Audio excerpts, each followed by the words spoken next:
انہوں نے اپنی کوششوں سے سارے بہن بھائیوں کو بہت ہی اچھے اور اعلیٰ طریقے سے پالا. آج میں جب دیکھتی ہوں تو مجھے ایسا لگتا ہے کہ کوئی دوسری ماں اپنے بچوں کی ایسی تربیت نہ کر پاتی جو ہماری امی نے کیا. ہر طریقے سے مورلی، اخلاقی طور پر، اسلامی ہر طریقے سے امی نے ہماری بھرپور تربیت کی ہے. اس پروگرام میں میں اپنی امی کو سلام پیش کرنا چاہتی ہوں اور ہم سب کی طرف سے آپ کی امی کو سلام. اور میں نے جو مجھے پرائز منی ملی ہے میں نے وہ بینک میں ڈپازٹ کی ہے، کیونکہ جب میں نے ایڈمیشن لیا ہوا ہے GCU میں تو 4 سال کے لیے وہ میری انشاءاللہ وہ میرے لیے کافی ہوگا. الحمدللہ. ہاں جی، anyone else? I would like to add that I am a mother of a special needs child. My son is 8 and he was diagnosed for autism on the spectrum 4 سال کی عمر میں.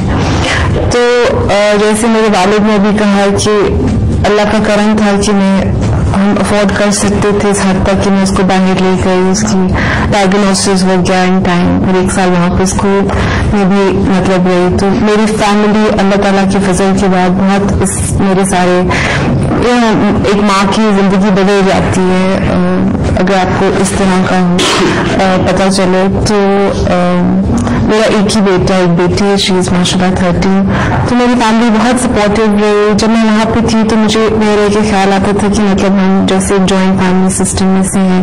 تو وہاں پہ 1-1.5 سال وہاں پہ وہ اسکول جاتا رہا.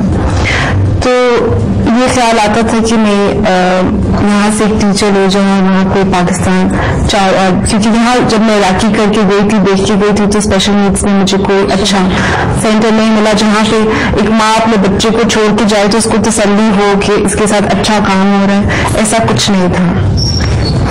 تو جب میں نے اپنے والد صاحب سے ایسے ہی ایک آئیڈیا شیئر کیا تو میں سمجھتی ہوں کہ ان کا اگر سپورٹ نہ ہوتا یا انکریجنگ فیکٹر نہ ہوتا تو شاید آج ایک اسکول یہاں پہ ہم نے state of the art driving میں کھولا ہے فار آٹزم اور ادر اسپیشل نیڈس، اور وہ 1 سال کے اندر کھڑا بھی ہو گیا اور وہ چل بھی رہا ہے اور باہر سے ٹرینڈ لوگ آ رہے ہیں، ہمارے لوکل لوگوں کو ٹرین ٹیچرس کو کر رہے ہیں. اور میں کوئی اپنی تعریف نہیں کر رہی لیکن الحمدللہ اگر بالکل باہر کے اسٹینڈرڈس کا کام نہیں ہو رہا انٹرنیشنل اسٹینڈرڈس کا، لیکن وی آن دا روڈ کہ انشاءاللہ وہ بچے جو ہیں جب وہ 15-16 سال کے ہوں گے تو وہ ایک انڈیپینڈنٹ لائف اچھے طریقے سے گزار سکیں گے. ہم جب ایجوکیشن کی بات کریں اب یہاں 2 سوال بڑے میجر میرے ذہن میں آ گئے ہیں. پر ایک تو یہ کہ آپ کون سے اسپیسیفک جو سبجیکٹس ہیں ان کے اوپر فوکس کیا جا رہا ہے، کون سے ایریاز، کیونکہ جیسے کہ اگر آرٹس ہیومینٹیز یا پالیٹکس میں بچے آنا چاہیں تو وہ پھر کیا کریں؟ بہت امپورٹنٹ سوال کیا، تھینک یو ویری مچ. یہ بڑا امپورٹنٹ ہے. ہمارا سارا فوکس جو ہے وہ ٹیکنیکل ایجوکیشن کے اوپر ہے، اور موسٹلی مطلب یہ نہیں کہ خدا نخواستہ وی ول اگنور ہیومینٹیز اور arts, no question about it, وہ بھی تعلیم کا حصہ ہے اور بہت امپورٹنٹ ہے. لیکن اگر اس قوم میں آگے بڑھنا ہے تو ہمیں پھر انجینئرس پیدا کرنے ہوں گے، ہمیں ڈاکٹرس پیدا کرنے ہوں گے، ہمیں اس کے اندر ریسرچ اینڈ ڈیولپمنٹ کے لیے ریسرچز پیدا کرنے ہوں گے، PhDs بنانے ہوں گے، ہمیں IT ایکسپرٹس بنانے ہوں گے، ہمیں اس ملک کو بنانے کے لیے ہمیں کنسٹرکشن انجینئرز بنانے ہوں گے، الیکٹریکل انجینئرز پیدا کرنے ہوں گے. یہ ہے وہ راستہ جو اس قوم کو امپلائمنٹ دلوائے گا پاکستان کے اندر بھی اور باہر بھی. تو میرا فوکس اس کے اوپر ہے سب سے زیادہ. ہم نے بنایا دانش اسکول، اس کے بارے میں جاننا چاہوں گی کہ وہ بڑے ایک اسپیسیفک آپ نے ایک چیز کی جہاں پہ facilities state of the art, باہر کے ملکوں سے بھی ٹرینڈ لوگ ہیں وہاں پہ. تو دانش اسکول ایک ریگولر اسکول سے ڈفرینٹ کیسے ہے اور کتنے اور آگے بنانے کی؟ بہت اچھا آپ نے یہ بڑا ہی چپتا ہوا سوال ہے. میں چاہتا ہوں کہ میں اس کے اوپر ایک بڑا مختصر انداز میں فوکس کروں.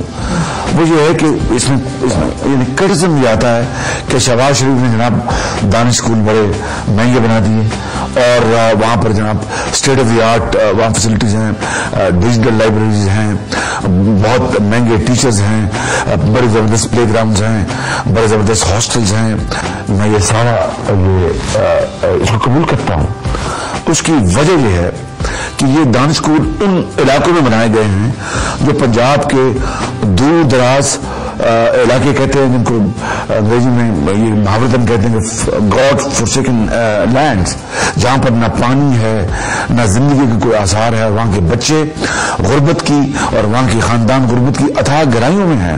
اور پھر یہ وہ علاقے ہیں میں عرض کروں کہ جہاں پر بدقسمتی سے یہ جو انتہا پسندی کے جراثیم بھی وہاں پر ہیں. اور یہ نہیں کہ وہاں پر خدا نخواستہ کوئی ایکٹیو ٹریننگ ہو رہی، مگر ایسے عناصر کا ان علاقوں سے تعلق بھی ہے. تو میں سمجھتا ہوں کہ ایسے بچے اور ایسے خاندان جن کو یہ احساس ہو چلا ہے کہ غربت میں انہوں نے آنکھ کھولی اور ان کو یقین ہو چکا ہے کہ غربت میں مر جائیں گے اور یہ پاکستان ان کا پاکستان نہیں ہے، یہ کسی اور کا پاکستان ہے، عمرہ کا پاکستان ہے. میں سمجھتا ہوں کہ جو غربت جو ہے یہ غربت خالی یہ یعنی وسائل کی غربت نہیں ہوتی، poverty is also about lack of dignity. اس لیے میں نے یہ دانش اسکول بنایا. یہاں پہ میں چاہوں گی کہ علی کافی دیر سے ویٹ کر رہے ہیں اپنی کہانی سنانے کا، وہ بھی سننا چاہوں گی، لیکن ایک چھوٹی سی بریک لیتے ہیں. بریک کے بعد ہم اپنی کانورسیشن وہیں سے کنٹینیو کریں گے.